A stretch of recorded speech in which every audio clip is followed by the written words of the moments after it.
fellow Kenyans, allow me at this time just to address those who claim that Jesus Christ is Lord of their lives. We ask the question, where did the rain start beating us? You need to be able to recognize what the situation looks like right now in this country of Kenya. What the church is failing to understand is that we have a huge trust deficit with this new generation of young people. And let me explain why. I think we have played lip service to this generation and to younger generations. And allow me to explain. Numbers don't lie. If you go to the recent audited accounts of your local church, just look at how much money is budgeted for young people. That is people 20 years and below, young people and children. I bet you, for the majority of churches, that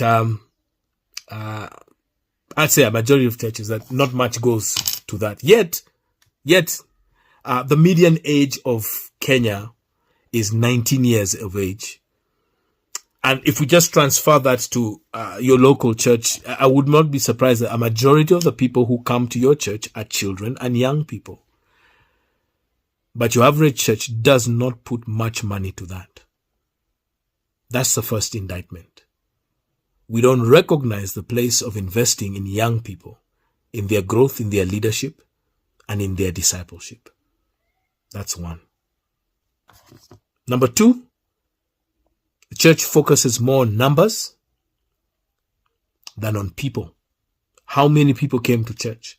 How much money do we have to sustain the ministries? So we focus more on numbers. And we don't focus on people. And that's how we have gone. And through them, that's what has informed how we grow ministries and how we do things, how we do the things of God. Another thing we have done is had a poor theology. We believe that though we are in the world, we are not of the world. And so we are not concerned with the real issues on the ground. That many in our congregation are unemployed. And we have not invested in looking at places of job creation. We have failed to address this. We have failed to address unemployment, corruption, hopelessness of this emerging generation of young people, and have lost relevance. And let me explain to you one of the signs for us that we were not as important as we thought we were.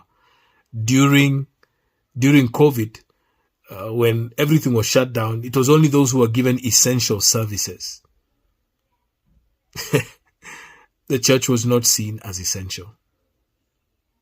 So the writing is on the wall for us. Another thing that we have when the rain started beating us is because we have what I call the Queen Esther fallacy. Esther being a queen in a country that was about to have genocide of her own people. And she wasn't doing anything. She was actually complacent, or probably, I would say, buried her head in the sand. And her own relative came and told her, do not think because you're a queen that genocide is not going to come to you. And for us, as the church, we have thought we are a privileged people because now we have our man at State House. No. What is happening to Kenya, this winnowing, this turning around, this change that is happening, and whatever is going to come after this is also going to affect you because you are Kenyans. And lastly, I think where the rain started beating us is we have believed this honor culture, where we've ascribed honor, majesty, respect of God now and placed it on our spiritual leaders. So much so that we do not even think of questioning even their theology, some of the teachings that they have, the things that they do, how they appropriate even the resources of our church, because we say, touch not the Lord's anointed. Yet scripture is replete with even people being challenged. Peter was the leader of the early church, of the first century church. And when he made a mistake, Paul called him out. We read that in the book of Galatians. Call it out in the public.